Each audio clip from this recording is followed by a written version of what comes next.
Bonjour et bienvenue dans cette nouvelle émission de Deviens photographe. Alors aujourd'hui, je vais vous apprendre à faire de votre signature calligraphique, c'est-à-dire que vous aurez fait sur un beau papier, comment la transformer en format PNG pour pouvoir l'intégrer soit dans Lightroom, soit dans Photoshop en signature automatique, soit du coup la transformer carrément en pinceau sous Photoshop. On y va, let's go, c'est parti.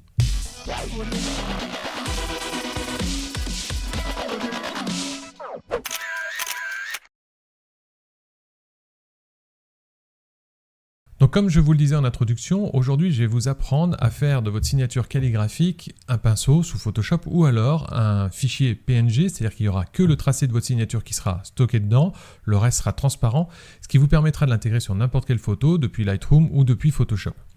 Donc pour ça, il faut commencer par faire vos signatures, vous faites des beaux dessins sur votre papier pour trouver votre meilleure signature et faites-le avec un maximum de contraste, je m'explique. C'est-à-dire qu'en gros, le mieux, c'est d'avoir une feuille blanche et de faire ça avec un stylo noir. Vous allez me dire que vous voulez peut-être une autre couleur, mais c'est pas grave, parce qu'en fait, grâce à Photoshop, on va pouvoir modifier la couleur comme on le souhaite. Mais par contre, pour pouvoir sélectionner et découper votre signature, puisque ça va vraiment être le but de garder que le tracé de la signature, il va falloir un maximum de contraste entre votre signature et ce qui l'entoure. Si par exemple vous choisissez une feuille rouge et que vous choisissez en fait un stylo noir dessus, il va y avoir un problème parce qu'il ne va pas y avoir assez de contraste. Donc le mieux c'est une feuille blanche toute simple, avec une signature, avec un stylo noir tout simple, et vous allez voir que ça va fonctionner. Une fois que c'est fait, vous allez tout simplement vous prenez votre appareil photo, ou votre téléphone portable et vous photographiez en fait votre feuille avec toutes vos signatures. Là ici, comme vous le voyez, j'ai pris donc ma photo avec la signature ici, je clique 2 fois dessus, il va m'ouvrir Camera Raw. Toute la partie qui se fait sur Camera Raw peut être faite sur Lightroom. Je vous rappelle que le moteur de Camera Raw, ou plus exactement le moteur qui se cache derrière le module de développement de Lightroom, c'est Camera Raw. Les deux aides sont peut-être pas tout à fait exactement au même endroit, mais vous pouvez le faire avec Lightroom, tout simplement, ce qu'on va faire là sur Camera Raw. Par contre, la découpe en elle-même de la calligraphie que vous avez dessinée pour votre signature, ça, il faudra le faire sur Photoshop. Donc, j'ouvre ma photo et la première chose à faire, évidemment, c'est d'équilibrer la balance des blancs. Donc, je choisis la petite pipette ici en haut, je clique sur la feuille blanche qui est censée être blanche. L'autre chose, ça va être d'augmenter à fond les contrastes avant même de l'ouvrir. Alors, c'est pour ça que j'ai pris en RAW, parce qu'en JPEG, si vous faites attention, si vous photographiez avec votre téléphone portable, vous risquez d'être en JPEG. Le téléphone portable, maintenant, peut prendre des RAW, donc à vous de voir ce que vous préférez. Mais en JPEG, je vous rappelle que changer la balance des blancs, ça va être un petit peu plus compliqué. Donc ici, en fait, ce que je veux maintenant, c'est travailler pour éclaircir au maximum et assombrir au maximum. Vous voyez, en fait, avoir un histogramme le plus large possible. Pourquoi ? Si j'ai un histogramme assez large, c'est-à-dire que les blancs seront vraiment blancs et les tons sombres, c'est-à-dire ma signature en noir, sera vraiment noir. Du coup, je vais augmenter le contraste, c'est ce qu'il me faut. Alors, faites d'abord votre balance des blancs parce que les contrastes ne sont pas les mêmes avec une balance équilibrée qu'avec une balance non équilibrée. Donc, je viens ici. Alors, tout simplement, je vais augmenter les tons clairs et les blancs du moins et baisser les noirs tout simplement. Donc pourquoi ? Parce que vous voyez que mon histogramme est un peu calé à gauche, c'est-à-dire qu'il est sombre. Donc du coup ce que je vais faire, c'est que je vais prendre le blanc ici et je vais l'augmenter ici. Alors appuyez sur la touche Alt comme on le fait sur Lightroom, de manière à ne pas dépasser, c'est-à-dire que dès que ça va toucher, vous voyez, dès que mon histogramme va toucher à droite là-bas, vous voyez les petits points là qui commencent à apparaître. Bon, j'exagère un peu, voilà le truc, mais du coup il ne faut pas que ça apparaisse. Donc vous le mettez comme ça ici. Maintenant, je vais vous montrer une solution beaucoup plus facile, c'est-à-dire que là, j'appuyais sur la touche Alt et je tirais avec ma souris vers la droite pour le blanc, pour augmenter les blancs. Je vais vous faire voir que Lightroom sait le faire, ou plus exactement Camera Raw sait le faire très facilement. Donc pour ce faire, je replace d'abord mon curseur à 0, je clique 2 fois dessus avec ma souris tout simplement. Maintenant, j'appuie sur la touche majuscule et je la garde enfoncée, et je clique 2 fois dessus aussi au niveau des blancs. Pouf, vous voyez qu'il me l'a décalé juste pour que ici ça ne touche pas. Alors on peut vérifier, j'appuie sur la touche Alt et je clique dessus et vous voyez qu'effectivement ça touche un tout petit peu à droite, mais pas grand chose, ça n'aurait pas été trop gênant en soi. C'est le reflet ici sur la table, donc c'est pas bien grave. Je fais la même chose pour le noir, du coup on va pas perdre de temps, j'appuie sur majuscule et je clique 2 fois dessus et voilà, il me l'a fait. Ce que je viens de faire là, c'est d'augmenter au maximum les contrastes, comme je le disais tout à l'heure, les blancs sont vraiment blancs, les noirs sont vraiment noirs. Maintenant, ça va nous aider pour découper sur Photoshop. À partir de maintenant, tout ce qu'on va voir là va être possible sur Photoshop. Donc maintenant que mon histogramme est le plus large possible, ce que je fais, je vais ouvrir une image, on y va. Donc il va m'ouvrir mon Camera Raw, mon RAW, excusez-moi. Donc là, je préfère le profil qui est à l'intérieur que l'espace, l'espace colorimétrique de l'espace de travail. J'ai du mal. Alors, là, ce qu'on va faire, c'est sélectionner en fait le blanc. On va séparer du moins le blanc du noir, c'est-à-dire qu'on va choisir déjà notre signature. Pour ça, je choisis ici l'outil sélecteur. Et ce que je vais faire, c'est que je vais prendre celle-ci, elle me paraît bien, elle me paraît assez nette et bien. Donc, je fais ici la sélection. Ensuite, je fais CTRL-C tout simplement pour copier et CTRL-N pour créer un nouveau document, N comme Nicolas, tout simplement. Je prends, évidemment, il me propose la taille par défaut du presse-papier, donc c'est-à-dire ce que je viens de coller, ce que je viens de copier. Je fais CTRL-V ici. Alors, première chose qui me dérange, c'est qu'elle est pas tout à fait dans le bon sens. Donc, je vais dans Image, ici, rotation de l'image, et comme il faut que je la tourne de 90 degrés en sens inverse des aiguilles d'une montre, c'est ce que je fais tout simplement. Voilà. Donc là, on a notre signature dans le bon sens. Vous voyez qu'ici, il y a pas mal de grains, on le voit, le papier ici, on le voit bien ici, et donc on a la signature ici en dessous. Il y a un petit point ici qui me dérange, vous voyez le petit point noir là ici, je vais le gommer, je vais tout simplement prendre la gomme. Alors, en appuyant sur la touche Alt et le bouton droit de votre souris, si je tire vers la gauche, vers la droite, j'agrandis en fait le curseur, si je tire vers la gauche, je le diminue. Si je tire vers le haut, je diminue la dureté du curseur, si je tire vers le bas, j'augmente la dureté du curseur. Donc faites-le par rapport à ce dont vous avez besoin.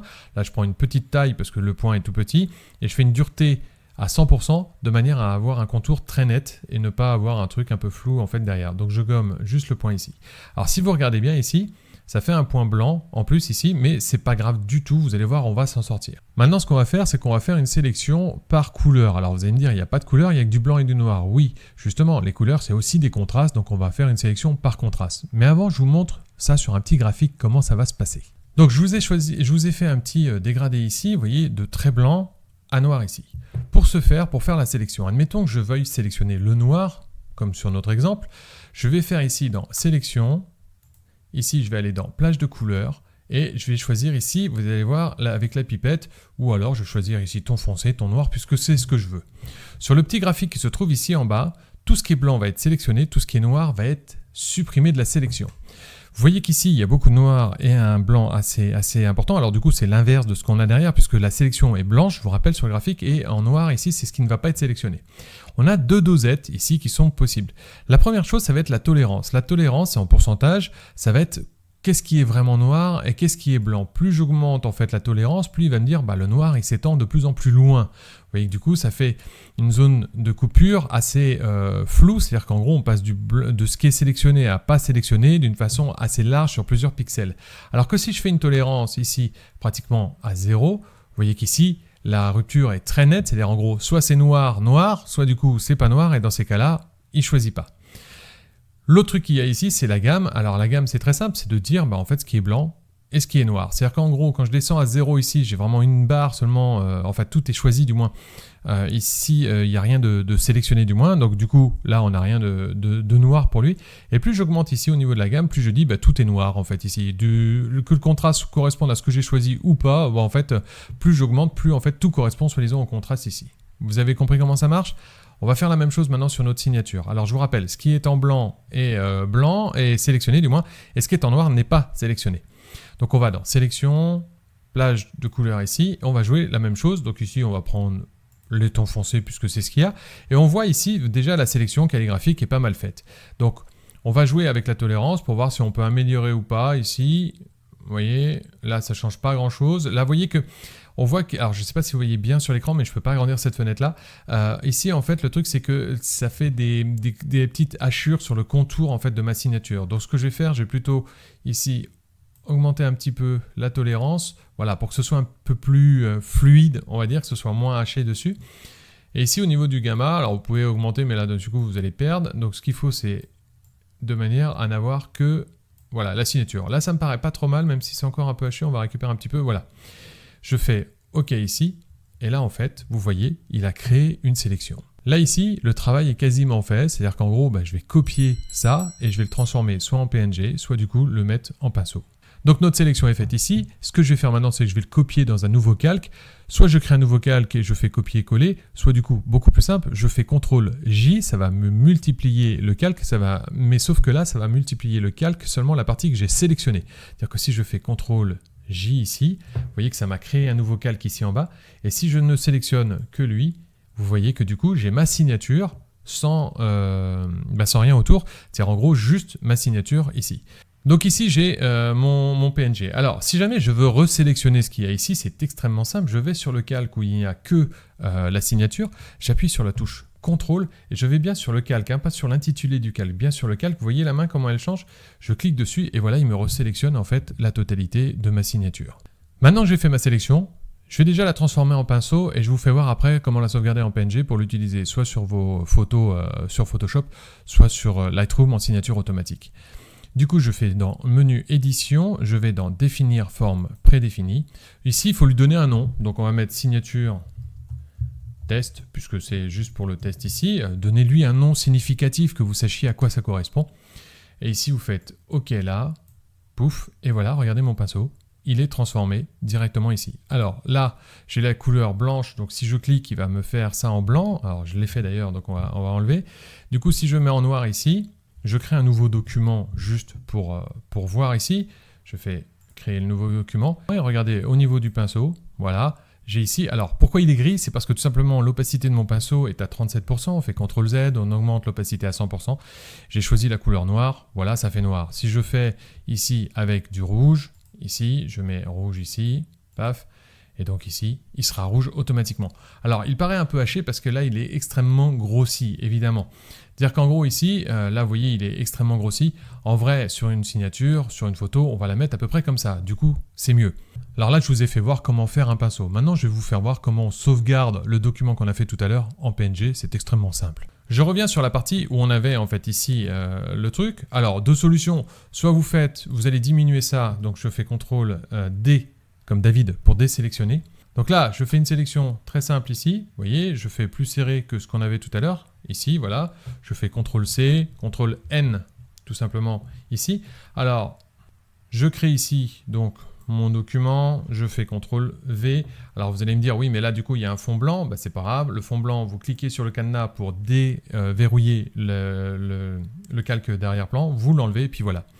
Maintenant, deux solutions. Soit vous faites CTRL S, tout simplement pour sauvegarder. Et là, ici, vous choisissez PNG, tout simplement, là. Et c'est bien le format PNG qui va vous permettre d'avoir une signature avec un fond transparent. Si vous faites JPEG, le fond sera blanc. C'est ça le truc, le PNG permet d'avoir des zones transparentes. Sinon, si vous êtes un peu plus puriste, vous pouvez faire exportation ici.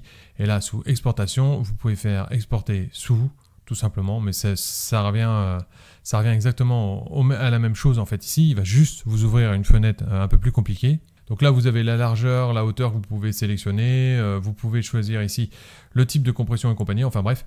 Et voilà, vous sauvegardez en format PNG. Donc maintenant qu'on a notre fichier PNG, je vais vous montrer comment on fait sur Lightroom pour utiliser soit la signature, soit le format PNG. Je viens d'ouvrir une image ici sur Photoshop. Ici, j'ai mon pinceau. Alors pareil, si j'appuie sur la touche Alt, je peux grossir. Alors il faut que je me mette sur pinceau évidemment.